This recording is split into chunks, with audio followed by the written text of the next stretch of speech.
लीकेमिया blood का एक cancer है। यह हमारे शरीर में ब्लड सेल्स के प्रोडक्शन को अफेक्ट करता है।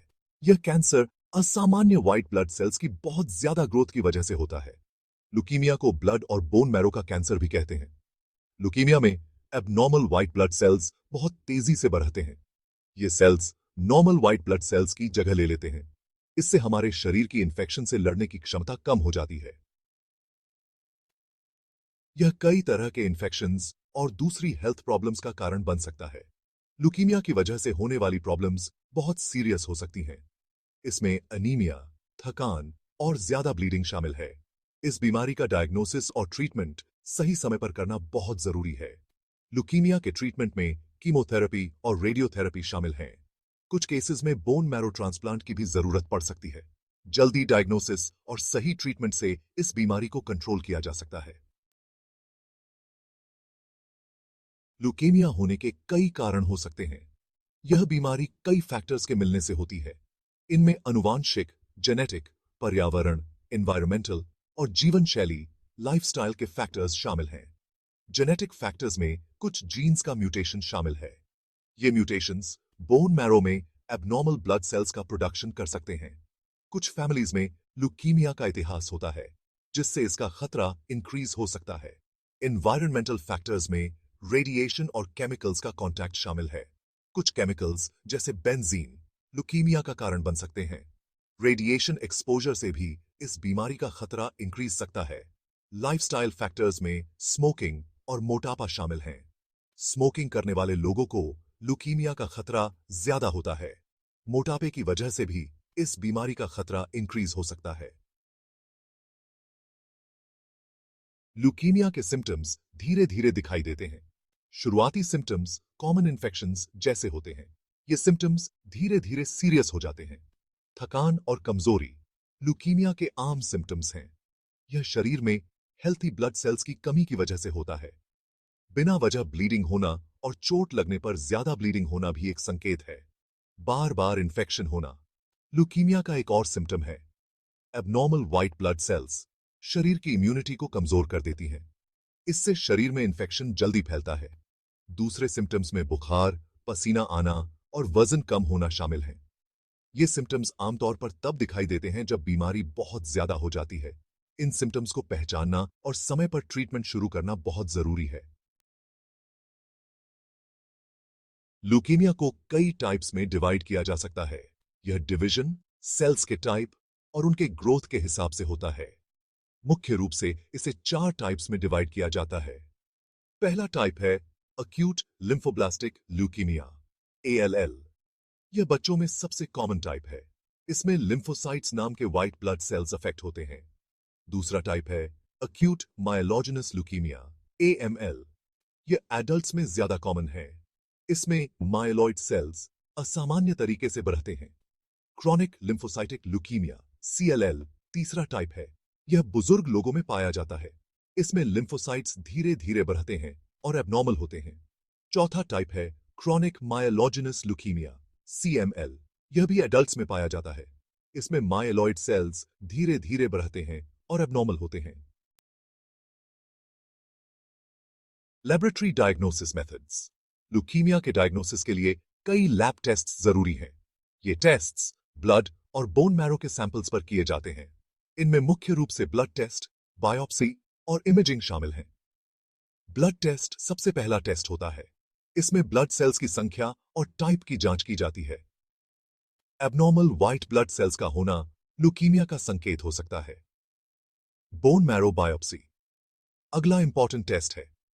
इसमें बोन मैरो से एक छोटा सा सैंपल लिया जाता है। इस सैंपल की जांच से एबनॉर्मल सेल्स की पहचान की जाती है। इमेजिंग टेस्ट्स में एक्सरे, CT स्कैन और MRI शामिल हैं। ये टेस्ट्स शरीर के अंदरूनी हिस्सों की पिक्चर्स लेने में मदद करते हैं। इससे यह पता चलता है कि कैंसर कितना फैल चुका है। हेमोपोइएसिस हेमोपोइसिस वो प्रोसेस है जिसमें ब्लड सेल्स बनती हैं। यह प्रोसेस बोन मैरो में होता है। इसमें 3 मेन टाइप्स की ब्लड सेल्स बनती हैं। Red blood cells, white blood cells और platelets. Red blood cells oxygen को शरीर के अलग अलग हिस्सों तक पहुंचाती हैं। व्हाइट ब्लड सेल्स इन्फेक्शन से लड़ती हैं। प्लेटलेट्स ब्लीडिंग रोकने में मदद करती हैं। हेमोपोइसिस के प्रोसेस में स्टेम सेल्स का बहुत इंपॉर्टेंट रोल होता है। ये स्टेम सेल्स डिवाइड होकर अलग अलग टाइप्स की ब्लड सेल्स में बदलते हैं। इस प्रोसेस में कई कॉम्प्लिकेटेड स्टेप्स होते हैं। ल्यूकीमिया में हेमोपोइसिस प्रोसेस अच्छे से काम नहीं करता है। एबनॉर्मल सेल्स नॉर्मल सेल्स की जगह ले लेते हैं। इससे शरीर में कई तरह की हेल्थ प्रॉब्लम्स होती हैं। Cell maturation. सेल मैचुरेशन एक जरूरी प्रोसेस है। इसमें स्टेम सेल्स डिवाइड होकर मैच्योर ब्लड सेल्स बनती हैं। ये मैच्योर सेल्स शरीर के अलग अलग कामों को पूरा करती हैं। Red blood sales RBCs oxygen को ट्रांसपोर्ट करने के लिए मैच्योर होती हैं। व्हाइट ब्लड सेल्स डब्ल्यूबीसीज इन्फेक्शन से लड़ने के लिए तैयार होती हैं। प्लेटलेट्स ब्लड क्लॉटिंग में हेल्प करती हैं। सेल मैचुरेशन में कई स्टेप्स होते हैं। हर स्टेप में सेल्स के आकार, रूप और फंक्शन में बदलाव होता है। यह प्रोसेस जीन्स और प्रोटीन्स द्वारा कंट्रोल होता है। ल्यूकीमिया में सेल मैचुरेशन अच्छे से नहीं हो पाती है। एबनॉर्मल सेल्स मैच्योर नहीं हो पाती हैं। इससे ब्लड में एबनॉर्मल सेल्स की संख्या इंक्रीज हो जाती है। Myeloid versus lymphoid leukaemia. Myeloid और लिम्फॉइड ल्यूकीमिया में अंतर होता है। यह अंतर सेल्स के टाइप और उनके ग्रोथ के आधार पर होता है। माइलॉइड ल्यूकीमिया में माइलॉइड सेल्स प्रभावित होती हैं। ये cells red blood cells, white blood cells और प्लेटलेट्स में बदलती हैं। माइलॉइड ल्यूकीमिया तेजी से बढ़ता है। लिम्फॉइड ल्यूकीमिया में लिम्फोसाइट्स प्रभावित होती हैं। ये सेल्स इम्यून सिस्टम का हिस्सा होती हैं। लिम्फॉइड ल्यूकीमिया धीरे धीरे बढ़ता है। दोनों टाइप्स के ल्यूकीमिया के सिम्टम्स और ट्रीटमेंट अलग अलग होते हैं। माइलॉइड ल्यूकीमिया में कीमोथेरेपी और बोन मैरो ट्रांसप्लांट शामिल होते हैं। लिम्फॉइड ल्यूकीमिया में इम्यूनोथेरेपी और टारगेटेड थेरेपी का यूज किया जाता है। Current treatment options. ल्यूकीमिया के ट्रीटमेंट के लिए कई ऑप्शंस उपलब्ध हैं। इनमें मुख्य रूप से कीमोथेरेपी, रेडियोथेरेपी और बोन मैरो ट्रांसप्लांट शामिल हैं। कीमोथेरेपी में कैंसर सेल्स को नष्ट करने के लिए दवाओं का यूज होता है। यह ट्रीटमेंट कई स्टेजेस में होता है। कुछ केसेस में कीमोथेरेपी के साथ रेडियोथेरेपी भी दी जाती है। रेडियोथेरेपी में हाई एनर्जी रेडिएशन का यूज होता है। यह रेडिएशन कैंसर सेल्स को मारता है। यह ट्रीटमेंट आमतौर पर कीमोथेरेपी के साथ दिया जाता है। बोन मैरो ट्रांसप्लांट में हेल्थी स्टेम सेल्स को ट्रांसप्लांट किया जाता है। यह प्रोसेस उन्नत ल्यूकीमिया के केसेस में की जाती है। इसके लिए पहले कीमोथेरेपी या रेडियोथेरेपी से बोन मैरो को साफ किया जाता है। कंक्लूजन। ल्यूकीमिया एक सीरियस बीमारी है। यह ब्लड और बोन मैरो को अफेक्ट करती है। इसके कारणों और सिम्टम्स को पहचानना बहुत जरूरी है। ल्यूकीमिया के डायग्नोसिस के लिए कई टेस्ट्स जरूरी हैं। सही समय पर डायग्नोसिस और ट्रीटमेंट से इस बीमारी को कंट्रोल किया जा सकता है। ल्यूकीमिया का ट्रीटमेंट कई तरीकों से किया जा सकता है।